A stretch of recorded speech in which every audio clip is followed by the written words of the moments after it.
이게 무슨? 자네가 우리 딸에게 한 일일세. 가족이라는 말 꺼내지 마.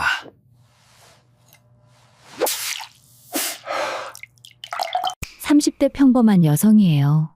저는 특별할 것 없는 집안에서 태어났지만 부모님의 사랑을 듬뿍 받으며 자랐습니다.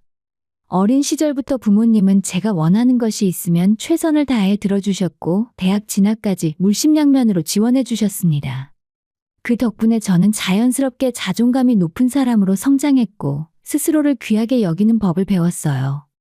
어떤 불합리한 상황에서도 쉽게 기죽지 않는 성격이 된 것도 모두 부모님이 제게 심어주신 사랑 덕분이었습니다.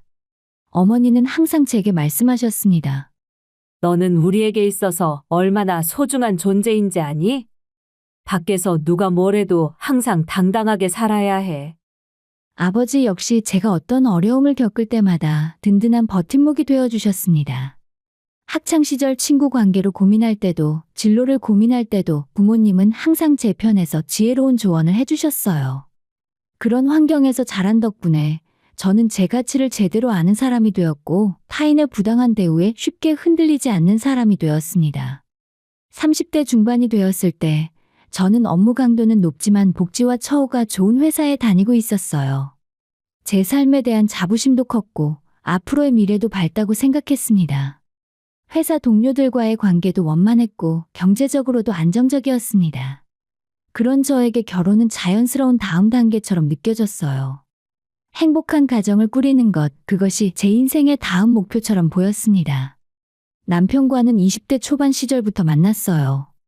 오랜 시간 연애를 했고 서로를 충분히 안다고 생각했어요. 7년이라는 시간 동안 우리는 많은 순간들을 함께 했고 서로의 장단점을 모두 알고 있다고 믿었습니다. 그는 친정에도 자주 드나들었고 부모님께도 예의 바르게 행동했어요. 주말마다 찾아와 인사를 드렸고 저희 어머니가 차려주신 음식에 늘 감탄했습니다. 장모님, 이 음식 정말 맛있어요. 항상 이렇게 정성스럽게 차려주시다니 너무 감사합니다. 이따 집에 가서도 계속 생각날 것 같아요. 아이고, 뭘 그렇게까지. 우리 예비 사위가 좋아하니까 당연히 해줘야지. 자주 놀러와. 어머니는 그런 남편을 흐뭇하게 바라보셨고 아버지 역시 그를 믿음직하게 여기셨습니다. 명절 때 함께 저희 조상님 성묘를 가면 남편은 앞장서서 풀을 뽑고 제사상을 차릴 때도 적극적으로 도와주었어요. 부모님은 제 선택을 존중해 주셨고 남편에 대해서도 특별한 걱정을 하지 않으셨습니다. 우리 딸이 좋은 사람 만났구나. 저 정도면 믿고 맡길 수 있겠어. 성실하고 착한 사람 같아. 아버지의 그 말씀이 아직도 기억납니다. 부모님의 축복을 받으며 결혼 준비를 하는 동안 저는 정말 행복했어요. 웨딩홀을 예약하고 청첩장을 고르고 신혼집을 구하는 모든 과정이 즐거웠습니다. 오래 만난 사람과의 결혼이니 연애와 크게 다르지 않은 안정적이고 평온한 결혼 생활을 기대했으니까요. 남편은 결혼 전까지 정말 다정했습니다. 저를 공주처럼 대하며 애정을 숨기지 않았고 말도 예쁘게 했습니다. 데이트할 때면 제 가방을 들어주고 문을 열어주는 작은 배려들도 빠뜨리지 않았어요. 제가 피곤해 보이면 먼저 집에 가자고 제안했고 제가 먹고 싶은 음식이 있으면 멀리 있어도 함께 가주었습니다. 당신은 내가 평생 지켜줄 사람이야. 결혼하면 더 행복하게 해줄게. 우리 엄마 아빠처럼 금슬 좋게 살자. 그의 그런 말들을 저는 진심으로 믿었습니다. 이 사람과 함께라면 평생 서로를 존중하며 살 수 있을 거라 확신했죠. 싸우는 일이 거의 없었고 의견이 다를 때도 서로를 존중하며 대화로 풀어나갔던 우리였으니까요. 심지어 그는 시부모님을 결혼 전에 굳이 자주 만나지 않아도 된다고 말했습니다. 우리 부모님은 편하신 분들이야. 네가 부담 가질 필요 전혀 없어. 우린 결혼 준비에만 집중하자. 시댁 예법 같은 거 신경 쓰지 마. 요즘 시대에 그런 게 어딨어? 저는 그 말을 순수하게 나를 배려한 선택이라고 받아들였습니다. 주변 친구들이 시댁과의 갈등으로 스트레스 받는 모습을 봐왔기에 남편의 그런 태도가 더욱 고마웠어요. 지금 생각해보면 그것도 계산된 행동이었을지 모릅니다. 시댁과의 관계를 미리 보여주지 않기 위한 일종의 전략이었을 수도 있다는 생각이 듭니다. 결혼 후의 현실을 감추기 위한 연막이었던 것이죠. 결혼 준비 기간 동안 남편은 정말 완벽한 예비 신랑이었습니다. 예물을 고를 때도 제 취향을 최우선으로 생각해 주었고, 신혼집 인테리어도 제가 원하는 스타일로 맞춰주었습니다. 당신이 좋아하는 게 제일 중요해. 우리 집인데 당신이 편해야지. 그런 말들이 얼마나 달콤하게 들렸는지 모릅니다. 그리고 결혼식 날, 저는 웨딩드레스를 입고 버진로드를 걸으며 눈물을 흘렸어요. 부모님께 감사했고 남편과의 미래가 기대됐습니다. 하객들의 축하 인사를 받으며 저는 세상에서 가장 행복한 사람이라고 느꼈습니다. 부모님의 눈가에도 눈물이 맺혀 있었고 그 모습을 보며 저는 더욱 벅차오르더라고요. 축하해. 정말 아름다운 신부야. 행복하게 잘 살아. 좋은 남편 만났네. 부럽다. 친구들의 축하 인사도 친척들의 덕담도 모두 진심으로 들렸습니다. 신혼여행을 다녀온 후에도 저는 여전히 설레고 새로운 생활에 대한 기대로 가득했어요.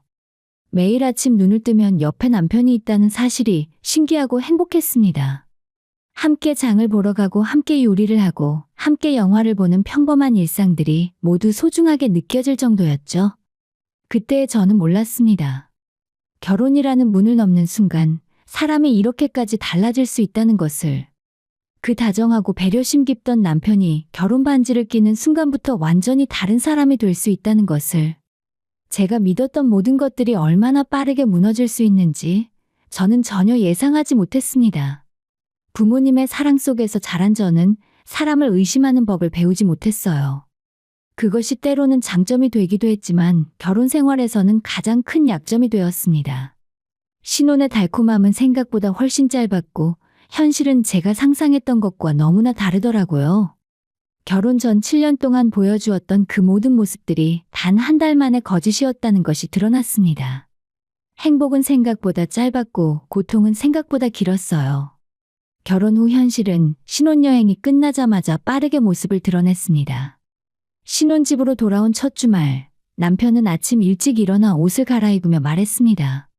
오늘 우리 집에 가야 해. 엄마가 오라고 하셨어. 저는 그때만 해도 대수롭지 않게 생각했습니다.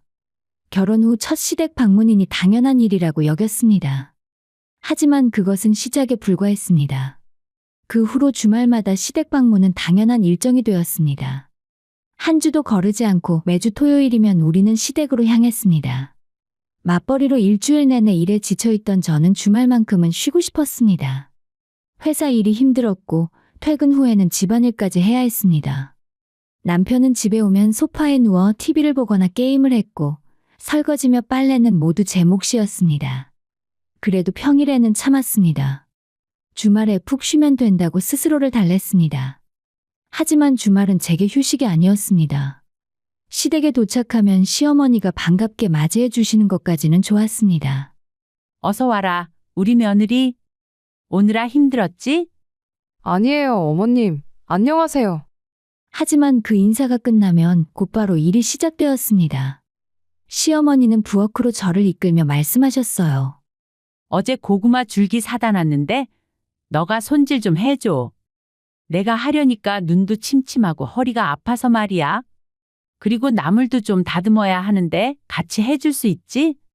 저는 앞치마를 두르고 부엌에 섰습니다. 고구마 줄기를 손질하는 동안 거실에서는 가족들의 웃음소리가 들렸어요. 시아버지와 남편 그리고 시누이가 함께 TV를 보며 즐겁게 이야기하고 있었습니다. 그 중에서 남편의 웃음소리가 유난히 크게 들렸어요. 아빠, 이거 봤어요? 진짜 웃기네. 시댁에서 남편은 완전히 다른 사람이었습니다. 밝고 명랑하고 완전히 효자였어요. 하지만 저를 돌아보는 일은 없었습니다. 제가 부엌에서 몇 시간째 일하고 있어도 한 번도 옆에 와서 물 한 잔 건네지 않더라고요. 고구마 줄기 손질이 끝나면 나물 다듬기, 그 다음엔 설거지가 기다리고 있었습니다. 점심 식사 준비를 도와드리고 식사 후에는 설거지와 뒷정리까지. 시댁에 있는 내내 저는 단 한 번도 편히 앉아본 적이 없었습니다. 친정에서는 사위로서 대접만 받던 남편과는 너무나 달랐어요. 실제로 저희 친정에 갔을 때 남편은 손 하나 까딱하지 않았습니다. 어머니가 음식을 내오시면 맛있다고 칭찬하며 먹기만 했고 설거지는커녕 자리에서 일어나 그릇을 나르는 일도 없었어요. 장모님, 이거 정말 맛있네요. 역시 우리 장모님 손맛이 최고예요. 우리 사위 많이 먹어. 더 먹을래? 그때마다 저는 속으로 씁쓸했지만 내색하지 않았습니다. 하지만 시댁에서는 달랐어요. 며느리인 저는 늘 바쁜 사람이었고 쉴 틈이 없었습니다.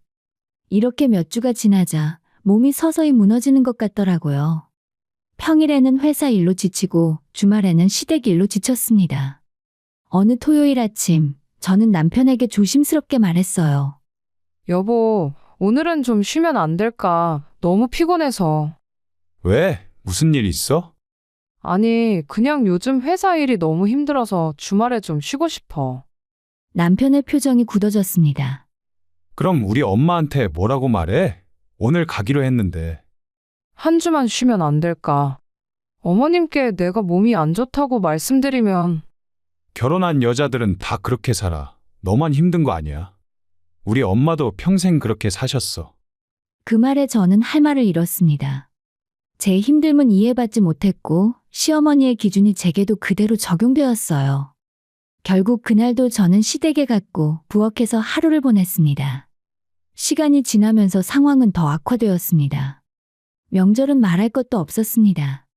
추석 전날부터 시댁에 가서 전을 부치고 당일에는 새벽같이 일어나서 제사 음식을 준비했습니다. 시누이는 아이들을 데리고 늦게 왔다가 일찍 갔지만 저는 끝까지 남아서 뒷정리를 해야 했습니다. 우리 다른 애들이 어려서 힘들잖아. 며느리 너가 좀 더 해줘야지. 시어머니의 그 말에 저는 아무 말도 할 수 없었습니다. 시누이에게는 아이가 있다는 면제 사유가 있었지만 저에게는 그 어떤 변명도 통하지 않았습니다. 하루는 몸살이 심하게 와서 쓰러진 날이 있었어요. 금요일 밤부터 열이 오르기 시작했고 토요일 아침에는 거의 일어날 수가 없었습니다. 온몸이 쑤시고 머리가 깨질 듯 아팠습니다. 남편에게 말했습니다. 여보, 나 너무 아파. 병원을 좀 가야 할 것 같아. 남편은 제 이마를 만져보더니 말했습니다. 진짜 열이 좀 있네. 그럼 오늘은 약 먹고 쉬어.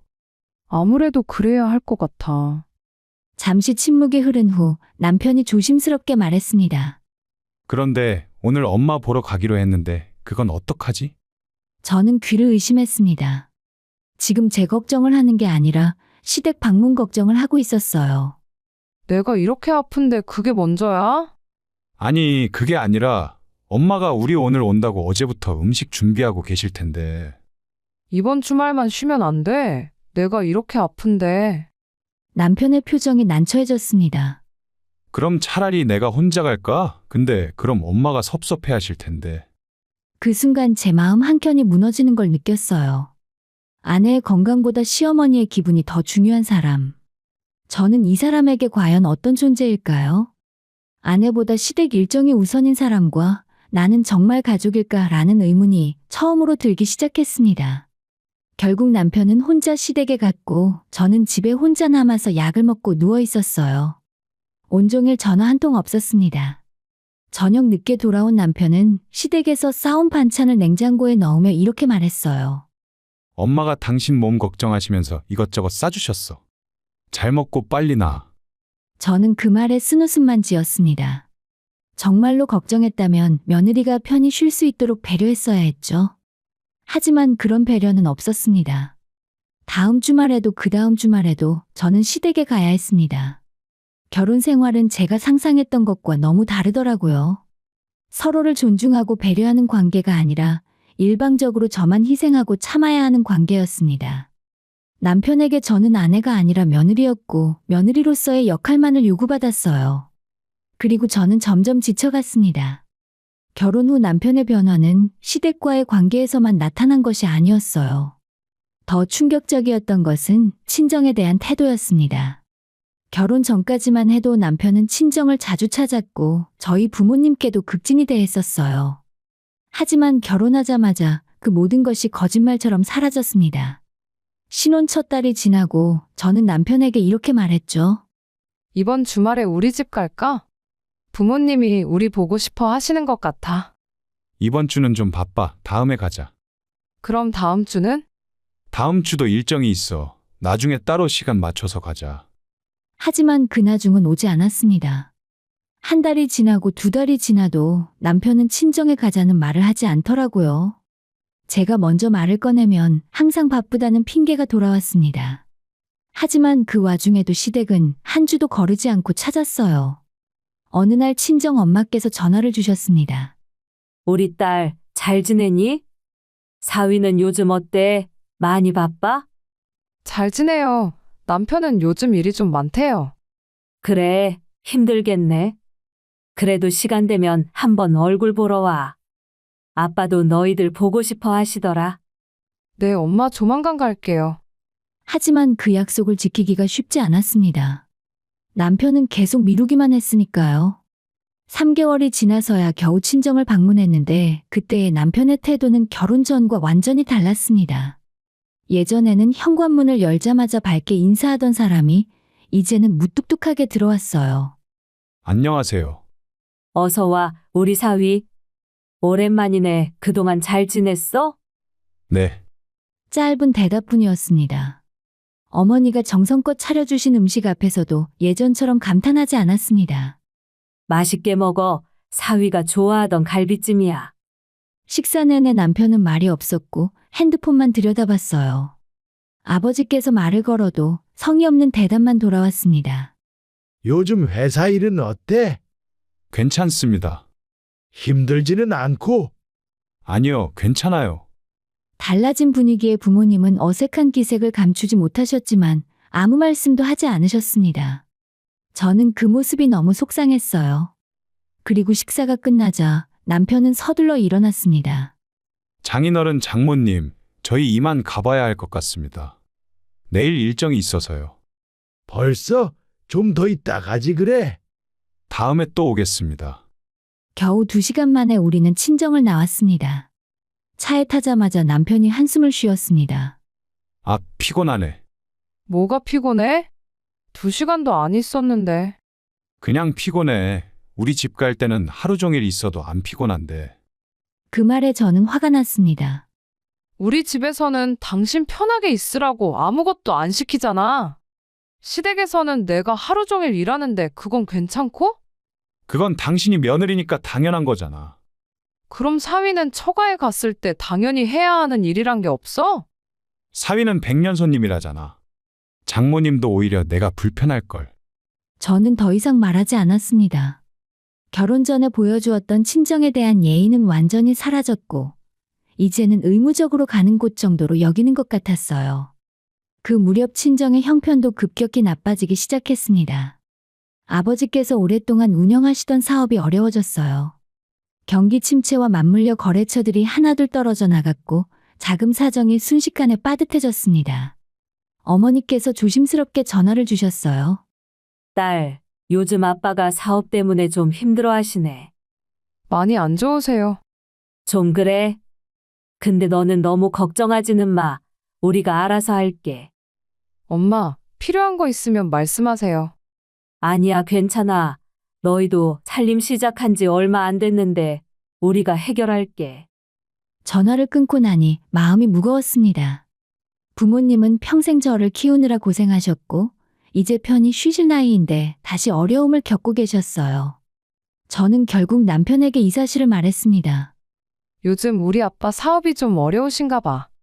그래? 많이? 엄마 말씀 들어보니 좀 걱정되더라. 뭐 사업이 원래 그런 거지. 좋을 때도 있고 안 좋을 때도 있고.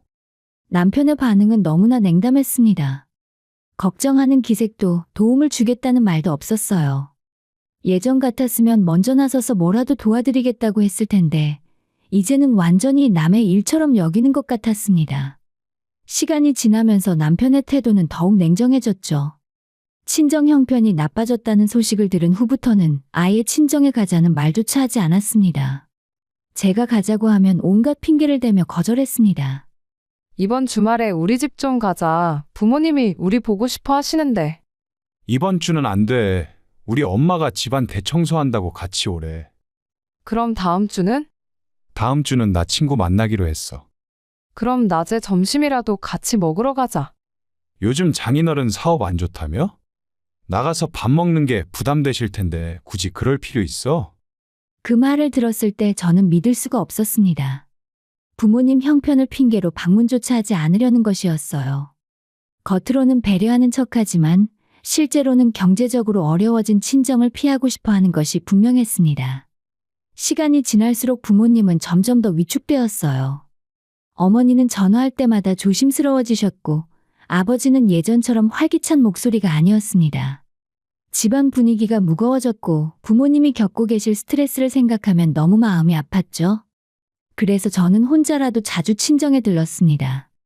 퇴근 후에 들러 부모님과 저녁을 먹고 주말에도 남편이 시댁에 가자고 하지 않으면 친정에 갔어요. 하지만 남편은 그런 저를 못마땅하게 여겼습니다. 너 요즘 친정에 너무 자주 가는 거 아니야? 우리 부모님이 지금 힘들어 하시는데 내가 자주 가서 힘이 되어드려야지. 너는 맨날 친정만 생각하네. 우리 집안은 생각 안 해?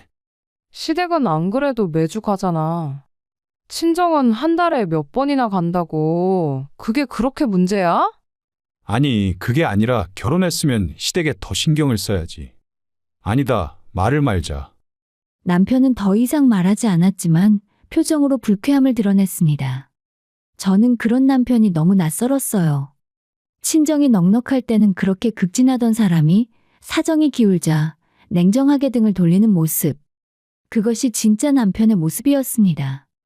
그리고 어느 날 시댁에 갔을 때 시어머니가 말씀하셨습니다.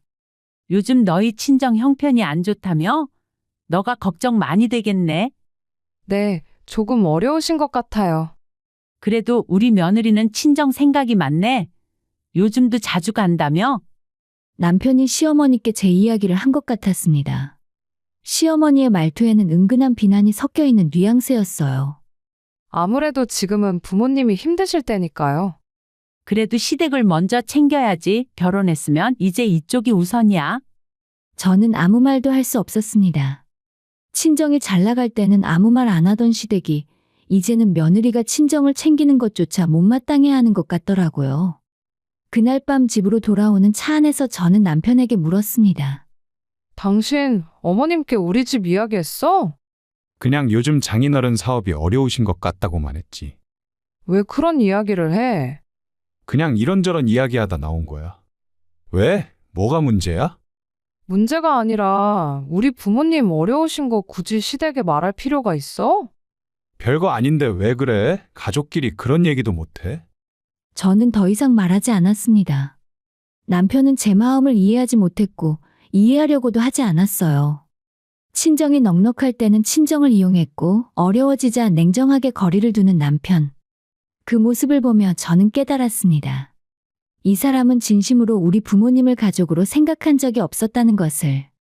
모든 것은 계산된 행동이었고 이익이 없으면 관계도 없는 것이었습니다. 배신감은 점점 커져갔고 저는 서서히 마음의 문을 닫아가기 시작했어요.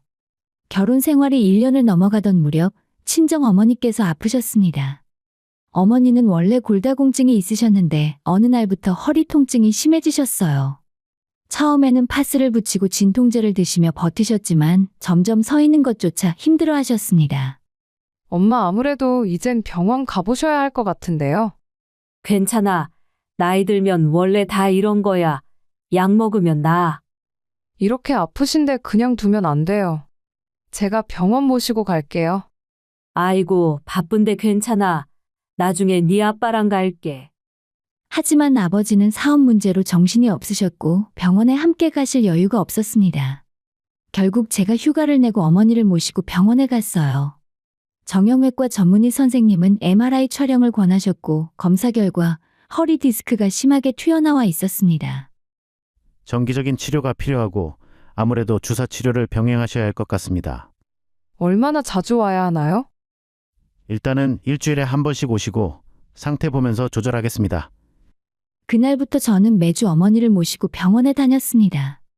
퇴근 후나 주말을 이용해서 병원에 모셨고 치료를 기다리는 동안 옆에 앉아 이야기를 나눴어요. 어머니는 늘 제게 미안해하셨습니다. 딸, 미안하다. 네가 일하느라 바쁜데 이렇게 시간 뺏어서. 엄마 무슨 소리예요? 이럴 때 당연히 제가 있는 거죠. 편하게 치료받으세요. 그래도 사위한테 미안하네. 신혼인데 주말마다 엄마 병원에 데려가느라.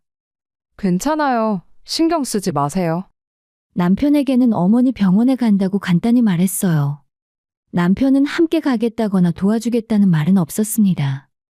당연하다는 듯이 제가 혼자 해결할 일로 여기는 것 같았어요. 한 달 정도 치료를 받으신 어느 날이었습니다. 그날은 정기검사와 함께 추가 주사 치료를 받으셨고 병원비가 평소보다 많이 나왔어요. 수납 창고에서 금액을 확인하니 300만 원이 넘었습니다. 어머나, 이게 얼마야? 어머니가 비용을 보고 놀라서 말씀하셨습니다. 괜찮아요. 제가 낼게요. 안 돼. 이건 너무 많아. 엄마가 카드 줄게. 엄마, 저 돈 벌잖아요. 이럴 때 쓰려고 버는 거예요. 저는 망설임 없이 제 카드를 내밀었습니다. 그 돈은 제가 결혼 전부터 따로 모아둔 개인 자금이었어요. 남편과 생활비 통장을 공동으로 관리하기로 했지만 각자의 개인 통장은 따로 두기로 약속했던 돈이었습니다. 집으로 돌아오는 길에 어머니는 계속 제게 미안해하셨습니다. 정말 미안하다. 너희들한테 도움이 되진 못할 망정 엄마가 이렇게 돈을 쓰게 해서. 엄마, 그만하세요. 엄마 아프신 거 고치는 게 당연한 거잖아요. 돈이야 다시 벌면 되는데 엄마 건강은 돈으로 못 사요. 어머니는 눈시울을 붉히시며 제 손을 꼭 잡으셨습니다. 집에 도착해서 어머니를 모셔다 드리고 저녁 늦게 집으로 돌아왔어요. 다음 날 오후에 어머니께서 문자를 보내오셨습니다. 어제 정말 고마웠어. 엄마가 좋은 딸 둔 것 같아. 앞으로 건강 잘 챙길게. 사랑한다. 저는 흐뭇하게 미소를 지으며 답장을 보냈습니다. 그리고 그 문자를 보관함에 저장해 두었죠. 어머니의 따뜻한 말씀이 마음의 위안이 되었기 때문입니다. 문제는 그날 밤에 터졌습니다. 저는 샤워를 하고 있었고 남편은 거실에서 TV를 보고 있었습니다. 샤워를 마치고 나왔을 때 남편의 표정이 심상치 않았습니다. 당신 이게 뭐야? 남편이 황당하다는 목소리로 제게 물었고 손에는 제 휴대폰이 들려 있었습니다. 뭐야, 당신 왜 내 폰 봐? 300만 원? 300만 원을 어디다 썼어? 순간 머릿속이 하얘졌습니다. 남편이 제 휴대폰을 몰래 확인하다가 카드 결제 내역을 확인을 했던 것이었죠. 그와 동시에 어머니가 보낸 감사 문자를 본 것이 분명했습니다. 엄마 병원비야. 그게 왜? 누구 허락받고 그렇게 큰 돈을 써? 적어도 나한테 말이라도 하고 써야지. 내 개인 돈인데 왜 당신한테 허락을 받아야 해? 개인 돈이 어디 있어? 부부 돈인데 마음대로 쓰면 되냐? 300만 원이 적은 돈이야? 남편의 목소리가 점점 커졌고 저는 황당함과 분노가 동시에 치밀어 올랐습니다. 생활비 통장도 아니고 내 개인 통장에서 쓴 돈이야. 그리고 우리 엄마 병원비 내는 게 뭐가 문제야? 문제가 없어? 그렇게 큰 돈을 나한테 한마디 상의도 없이 쓰는 게 정상이야?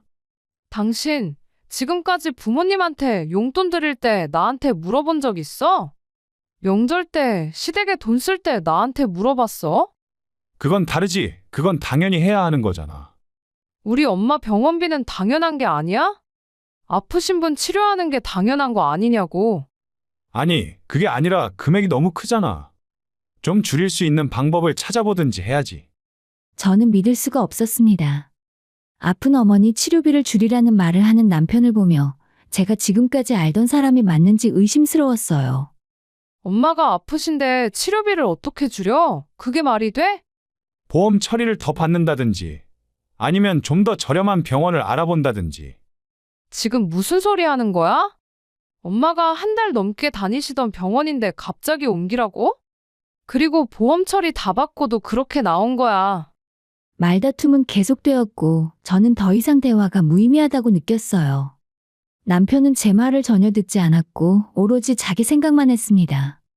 그렇게 다투고 난 후 며칠 동안 집안 분위기는 최악이었어요. 남편은 저에게 말을 거의 하지 않았고 저 역시 남편과 대화하고 싶지 않았습니다.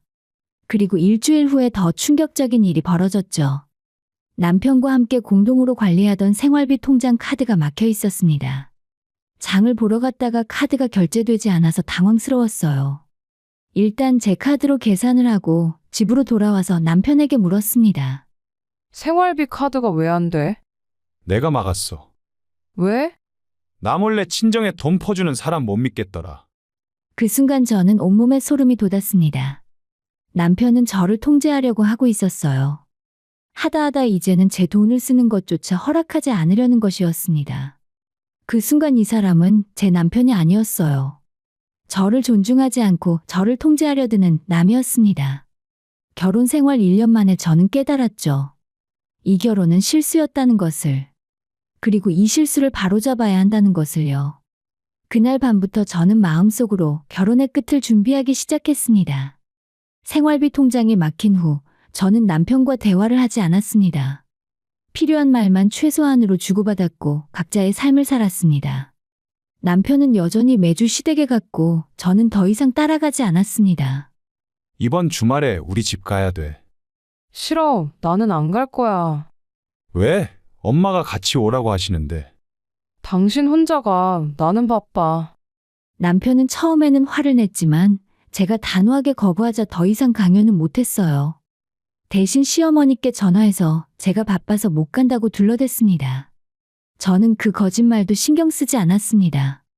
그 시간 동안 저는 조용히 제 길을 준비했어요. 전문 변호사와 상담을 받았고 이혼에 필요한 서류들을 차근차근 준비했습니다. 남편의 통장 거래 내역, 문자 기록, 통화 녹음까지 모든 것을 빠짐없이 정리했어요. 생활비 통장을 일방적으로 막은 것, 제 개인 돈 사용을 문제 삼은 것, 모든 것이 증거가 되었습니다. 그러던 어느 날, 친정에서 예상치 못한 소식이 들려왔어요. 아버지께서 전화를 주셨습니다. 딸, 좋은 소식이 있다. 무슨 소식이세요? 기억하니? 예전에 네 외할아버지가 지방에 땅을 좀 사두셨잖니? 그게 이번에 개발지구로 지정됐어. 정말요? 응, 부동산에서 연락이 왔는데 가격이 꽤 올랐대. 지금 그 땅을 팔면 우리 사업 자금 문제도 해결되고 한숨 돌릴 수 있을 것 같아. 저는 정말 기뻤습니다. 부모님이 그동안 돈 문제 때문에 얼마나 힘들어 하셨는지 알았기에 이 소식이 더욱 반가웠어요. 아빠 정말 다행이에요. 엄마도 많이 기뻐하시겠어요. 그래, 네 엄마가 다행이라며 울더라. 이제 좀 살 것 같다고. 딸, 그동안 걱정 많이 했지? 아니에요. 당연한 거예요. 그 후 몇 주 동안 땅 매매가 진행되었고 부모님은 다시 경제적 여유를 되찾으셨습니다. 아버지 사업도 자금이 투입되면서 안정을 찾기 시작했고 집안 분위기도 한결 밝아졌어요. 반대로 그때부터 시댁에는 어려움이 찾아왔습니다. 시아버지께서 투자하셨던 사업이 실패하면서 큰 손해를 보셨고 금전적으로 어려운 상황에 처하셨다는 소식이 들려왔어요. 남편은 그 소식을 듣고 며칠 동안 우울해했습니다. 우리 아버지 이번에 투자하신 게 완전히 망했대. 그래? 금액이 꽤 크대. 어떡하지? 저는 무덤덤하게 대답했습니다. 친정이 어려울 때 보여주었던 그 냉담함을 그대로 돌려주고 싶었거든요. 한 달쯤 지났을까 남편이 조심스럽게 말을 꺼냈습니다. 저기 부탁이 있는데. 뭔데? 우리 집이 지금 좀 어려운 상황이잖아. 그래서 장인어른께 좀 도움을 받을 수 있을까? 저는 귀를 의심했습니다. 친정이 어려울 때는 외면하고 엄마 병원비 낸 것조차 문제 삼던 사람이 이제 와서 도움을 요청하는 것이었어요. 도움이라니? 무슨 도움? 금전적인 도움 말이야. 빌린다고 생각하면 돼. 이자도 드릴 거고 나중에 다 갚을게. 당신, 내가 엄마 병원비 냈을 때 뭐라고 했는지 기억나? 그건 그때는 내가 좀 예민했어. 미안해. 예민해서 생활비 통장을 못 쓰게 막았어? 그건 정말 미안해. 내가 잘못했어. 다 풀어줄 테니까 제발 이번 부탁 좀 들어줘. 저는 남편을 한참 동안 바라봤습니다. 이 사람의 진짜 모습이 이제야 완전히 드러나는 것 같더라고요. 처가에 돈이 있으면 도움을 받으려 하고 없으면 외면하는 사람. 알았어. 그럼 이번 주말에 우리 집에 가자. 정말? 고마워. 순식간에 남편의 얼굴이 환해졌지만 저는 미소 짓지 않았습니다. 주말이 되었고 우리는 오랜만에 친정을 방문했어요. 남편은 친정으로 향하는 차 안에서 내내 들떠 있었습니다. 장인어른께 어떻게 말씀드려야 할까? 당신이 먼저 말을 꺼내줄래? 알아서 해. 금액은 얼마 정도가 적당할까? 5천만 원 정도면 너무 부담스럽진 않으시겠지? 도착하면 당신이 아빠께 직접 말해. 친정에 도착하자 부모님이 미리 현관 앞까지 나와 계셨습니다. 아버지와 어머니의 표정은 밝았지만 눈빛만은 차가웠어요. 저는 미리 부모님께 모든 상황을 말씀드렸고 오늘 남편이 무슨 말을 할지도 전달해 드렸습니다. 어서 와라. 사위도 참 오랜만이네. 안녕하세요, 장인어른. 남편은 예전처럼 공손하게 인사했지만 그 공손함이 이제는 위선으로만 느껴졌습니다. 거실에 앉아 잠시 이야기를 나눈 후에 남편이 조심스럽게 본론을 꺼냈어요. 저, 장인어른, 말씀드릴 게 있습니다. 무슨 말인가? 저희 집안이 요즘 사정이 좀 어려워서요. 그래서 혹시 도움을 좀 받을 수 있을까 해서요. 도움? 무슨 도움? 금전적인 도움이요. 당연히 빌리는 겁니다. 나중에 꼭 갚을게요. 아버지는 잠시 침묵하시다가 옆방에서 서류 봉투를 가져오셨습니다. 그리고 남편 앞에 놓으셨습니다. 이게 뭔가요? 열어보게. 남편이 봉투를 열자 서류가 나왔습니다. 차용증이었습니다. 하지만 일반적인 차용증이 아니었습니다. 거기에는 상세한 조건들이 빼곡히 적혀 있었습니다. 이자율 10%, 매월 원금 상환 계획, 명절 친정 방문 의무, 며느리 시댁 방문 횟수 제한, 가사노동 역할 분담, 심지어 친정부모 병원비 부담 의무까지. 남편의 얼굴이 하얗게 질렸습니다. 장인어른, 이게 무슨... 자네가 지금까지 우리 딸한테 요구했던 것들일세. 매주 시댁 방문, 하루 종일 일하기, 친정 외면, 심지어 아픈 장모 병원비에 난리친 것까지. 자네가 한 일이니까 다 기억하지? 장인어른, 그건... 우리 딸이 자네 집안 며느리로 살면서 겪은 일들을 그대로 적어놨네. 도움을 받으려면 이 조건들을 지켜야 해. 당연한 거 아닌가? 자네 말대로 가족이니까. 아버지의 목소리는 냉정했고 남편은 서류를 보며 손을 떨었습니다. 그래도 그렇지. 이건 너무 심한 거 아닙니까? 뭐가 심한가? 자네가 우리 딸한테 한 일보다 심한가? 하지만 가족끼리 이렇게까지... 그 순간 아버지가 자리에서 일어나서 남편의 뺨을 때렸습니다. 탁 하는 둔탁한 소리가 거실에 울려 퍼졌어요. 가족이라는 말을 지금 자네 입으로 하나? 내 딸이 지엄마 병원비 300만 원 냈다고 생활비 통장 뺏은 놈이 감히 가족을 말해? 장인어른, 당장 나가? 돈은커녕 두 번 다시 이 집 문 앞에도 얼씬거리지 마. 어머니가 조용히 다른 봉투를 꺼내서 제게 건네셨습니다. 미리 준비한 이혼 서류였어요. 사실 저는 이미 모든 준비를 끝낸 상태였습니다. 여보, 이건 뭐야? 이혼해. 나 더 이상 못 살겠어. 갑자기 무슨 소리야? 우리 대화로 풀 수 있잖아. 대화? 생활비 통장 막을 때는 대화 안 했잖아. 이제 와서 대화하자고. 남편은 당황해서 어쩔 줄 몰라 했습니다. 도움을 받으러 왔다가 이혼 통보를 받은 것입니다. 제발 한 번만 더 기회를. 기회는 충분히 줬어. 당신이 다 버렸지. 그날 남편은 아무것도 얻지 못하고 쫓겨났습니다. 재산도, 체면도, 신뢰도 모든 것을 잃었습니다. 그리고 저는 그 모습을 담담하게 지켜봤습니다. 이제는 제 인생을 되찾을 시간이었습니다. 이혼 절차는 생각보다 빠르게 진행되었습니다. 제가 준비한 증거 자료들은 충분했고 남편은 제대로 된 반론조차 하지 못했습니다. 생활비 통장을 일방적으로 막은 것과 제 개인 돈 사용을 통제하려 한 것, 친정을 차별적으로 대한 것, 모든 것이 명백한 증거로 남아 있었습니다. 남편은 마지막까지 용서를 빌었습니다. 제발 한 번만 더 생각해줘. 내가 정말 잘못했어. 이미 끝났어. 서명해. 우리 다시 시작할 수 있어. 내가 달라질게. 달라질 사람이었으면 진작에 달라졌어야지. 됐어. 이미 늦었다니까. 재판정에서 남편은 위자료와 재산 분할에 대한 판결을 받았습니다. 제가 받아야 할 것들을 정확히 받아냈고 남편은 그 대가를 고스란히 치러야 했어요. 시댁에서는 연락이 왔지만 저는 받지 않았습니다. 이미 그들과는 아무 관계도 없었습니다. 이혼 후에 몇 달이 지났고 부모님은 여유로운 노후를 보내고 계세요. 어머니의 허리 치료도 꾸준히 받으시며 많이 좋아지셨고 아버지는 여전히 사업을 안정적으로 운영하고 계십니다. 끝까지 저를 존중하지 않는 사람을 붙잡고 있었다면 제 인생까지 무너졌을 것 같아요. 이제 와서 생각하면 이혼은 실패가 아니었습니다. 이제 저는 새로운 시작을 앞두고 있어요. 과거의 상처는 저를 더 강하게 만들었고 제가 진정으로 소중히 여겨야 할 것이 무엇인지 깨닫게 해주었습니다. 저는 다시 웃을 수 있게 되었고 제 미래를 기대하게 되었습니다. 그것만으로도 충분했습니다.